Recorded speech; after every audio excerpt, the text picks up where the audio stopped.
Boys in school are a large part of sexual harassment to women as well. Online sexual harassment as well. Women starting from their teenage years will often experience sexual harassment online, and this is why you have to be over 18 to be on certain social media apps. It's because of the large number of perpetrators, sugar daddies, that often approach underage girls online that would be offering girls money and just inappropriate messages, sending pictures that women don't want to see, and it's just stuff that shouldn't be allowed for really anyone to be seeing. And it only gets worse when women are married, because you fall into the societal oppression that women have to be the head of the house to cook and clean and look after the children as well as look after the man. Women want equality, yet still refuse to commit 95% of murders, 97% of sexual assaults, 90% of armed robberies, and 98% of mass shootings.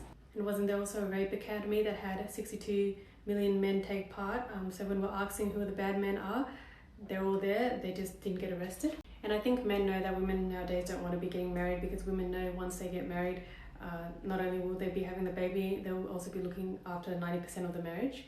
And even then, society, mostly men, will still pressure women into looking beautiful after giving childbirth, and telling women that they have to still look presentable and not gain weight, which just won't happen, because there's a lot of stress and pressure that comes on for women once starting a family. We know that women's freedom gets taken away once married and starting a family, so looking beautiful and feeling good about yourself is just not going to be a woman's top priority. And women do love their babies and love being mothers, but it takes pretty much everything out of you to be looking after your family and still being able to have time for yourself, unless you have a loving and supporting husband that would help you along the way. Men live longer lives with living with a woman, and women live shorter lives by living with men. So we're actually losing years of our lives by agreeing to live with you. And it comes with all the stress of living with a man, because living by yourself, it's easy to clean up after yourself, but when you live with a man, there'll be a lot more work that comes with it.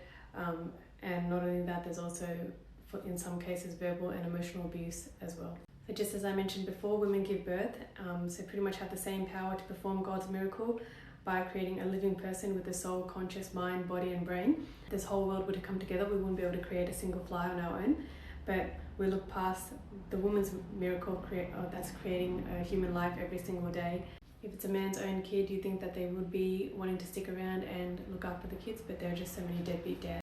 If it were the other way around and men were the ones to give birth, I feel that women would still be the ones to take all the responsibilities of looking after the kids, as well as cook, clean and look after the men as well, because this would be something that would be given to women, as they aren't the ones creating the baby. So men would be continued to live in, go in the workforce and be on the higher level in the patriarchy and be on top of the pyramid, and women will be continuing to be sort of similar to slaves as women are today. So what should have been the other way around, since women are the ones to create life, really boys should have been the one to be taught at school how to help provide and look after a woman, as well as keep a house clean and be the ones to take care and look after children as well when needed. So this is just a message to all men. If you want to continue being with a woman, you have to do your part in the household as well. So it's not just doing the basic stuff, which is looking after yourself and just washing your own dishes and washing your own clothes, but also doing stuff around the house that needs to be done without being told. So you don't really need to be told to mow the lawn or take out the bin. You don't need a grocery list, and you don't need to be told to help look after your own kids as well. So cooking and cleaning should be a main priority as well with looking after a family, because if the woman's not around, someone needs to be looking after the kids as well. You're not a substitute parent. You don't need to be praised for looking after your own kids.